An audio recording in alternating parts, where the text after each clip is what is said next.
Hello DC fans, welcome back to my channel Dastaan TV. तो जैसा कि आप जानते हैं, पीस मेकर टीवी सीरीज के स्ट्रीमिंग सक्सेस के बाद वार्नर ब्रदर्स ने एमेंडा वॉलर की एक एचबीओ मैक्स सीरीज अनाउंस की थी। लेकिन उसके बाद से हमें कोई अपडेट नहीं मिला इस टीवी सीरीज पर। लेकिन आपको पता होगा, ब्लैक एडम मूवी में एमिलिया हार्कोर्ट का कैरेक्टर नजर आया था कैमियो के तौर पे, जिससे डीसी फैंस को ये अंदाजा हो गया कि हाँ, पीस मेकर, ब्लैक एडम, ये सब डीसी एक्सटेंडेड यूनिवर्स से कनेक्टेड हैं किसी तरीके से। अब गाइज, इस Amanda Waller HBO max series से रिलेटेड कुछ स्कूप्स और र्यूमर्स हमको मिल रहे हैं। अब गाइज, ये फिलहाल र्यूमर है, तो कंफर्म न्यूज़ नहीं है, लेकिन फिर भी काफ़ी टाइम बाद इस टीवी सीरीज से रिलेटेड कुछ इन्फॉर्मेशन हमको मिल रही है, तो मैंने सोचा आप लोग के साथ इसे शेयर करूं। तो सबसे पहले जो इन्फॉर्मेशन हमको इस टीवी सीरीज के बारे में मिल रही है वो ये कि एमेंडा वॉलर की सीरीज एक चेकमेट सीरीज होने वाली है। अब चेकमेट सीरीज क्या है? अगर आप डीसी कॉमिक्स से जुड़े हुए हैं तो ये चेकमेट एक तरीके से टास्क फोर्स एक्स की तरह ही है। लेकिन पीस मेकर टीवी सीरीज के एंड में हमने ये देखा था कि एमेंडा वॉलर की पोल खुल गई है एक तरीके से, और वो एक्सपोज हो गई है, यानी वो सुसाइड स्क्वाड मिशन को अपने फायदे के लिए यूज कर रही है। तो अब उसकी जो इमेज है वो खराब हो चुकी है गवर्नमेंट की नज़र में।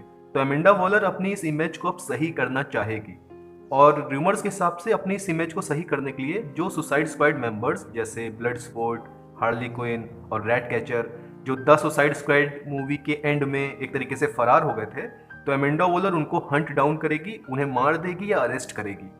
तो चेकमेट, ये जो टीवी सीरीज है एमेंडा वॉलर की, ये इसी के अराउंड सर्कुलेट करेगी। और जो सबसे बड़ी अपडेट है वो ये कि डेथ स्ट्रोक एमेंडा वॉलर के लिए काम करेगा। आप जानते हैं गाइस, जो मैग्नीलो जिन्होंने डेथ स्ट्रोक प्ले किया है कैमियो के तौर पे स्नाइडर कट और जस्टिस लीग मूवी में, और कुछ मंथ्स पहले उन्होंने अपने इंस्टाग्राम हैंडल पे डेथ स्ट्रोक की डीपी भी लगा ली थी।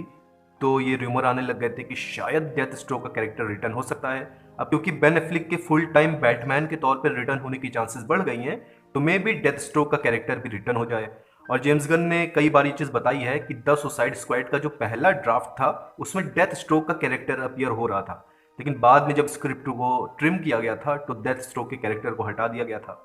तो ये सब पीसेस अगर आप साथ में रखें तो ये सेंस बना रहे हैं कि हाँ, एमेंडा वॉलर की जो एचबीओ मैक्स सीरीज है उसमें डेथ स्ट्रोक अपीयर हो सकता है, और वो वर्क करेगा एमेंडा वॉलर के लिए। और द सुसाइड स्क्वाड के जो मेंबर्स फरार हो गए थे जैसे Bloodsport, Harley Quinn, Ratcatcher, उनको पकड़ने या मारने के लिए डेथ स्ट्रोक वर्क करेगा।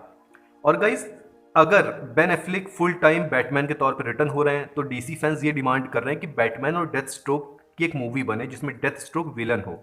लेकिन गाइस, मैं पर्सनली ये चाहूंगा कि अभी बैटमैन और डेथ स्ट्रोक को डायरेक्ट ना भिड़ाया जाए, पहले डेथ स्ट्रोक को बिल्डअप किया जाए, ताकि डीसी फैंस को ये आइडिया हो जाए कि कितना तगड़ा ये सुपर विलन है।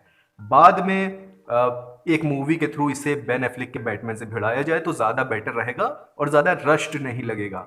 और दूसरी चीज जो इस Amanda Waller HBO max series से रिलेटेड हमको मिल रही है वो ये कि रिक फ्लैग का जो कैरेक्टर है जो द सुसाइड स्क्वाड में मारा गया था, वो रिटर्न हो सकता है डीसी यूनिवर्स में, और उसे रिवाइव किया जाएगा कैप्टन एटम के तौर पे। अब गाइज, इस र्यूमर की बात करूं तो मुझे ये थोड़ा सा एक्सेसिव लगने लगा है, लेकिन फिर भी अगर ऐसा हो रहा है तो कोई ताज्जुब की बात नहीं होगी, क्योंकि रिक फ्लैग के कैरेक्टर को द सुसाइड स्क्वाड में बहुत ज्यादा अप्रिशिएट किया गया था। और पीस मेकर का जो थोड़ा सा माइंडसेट चेंज हुआ है पीस मेकर टीवी सीरीज में, तो रिक फ्लैग की डेथ के बाद थोड़ा सा ह्यूमैनिटी भी जाग गई थी पीस मेकर के अंदर। तो मे बी रिक फ्लैग को कैप्टन एटम बना के रिटर्न कराया जा सकता है। अगर ऐसा किया जा रहा है तो गाइज, सच में बहुत अच्छी न्यूज ये रहेगी। तो गाइज, यही कुछ अपडेट्स थी एमेंडा वॉलर की एचबीओ मैक्स सीरीज के बारे में कि डेथ स्ट्रोक का कैरेक्टर उसमें अपीयर हो सकता है, और रिक फ्लैग कैप्टन एटम के तौर पे रिवाइव होके भी रिटर्न हो सकते हैं डीसी यूनिवर्स में।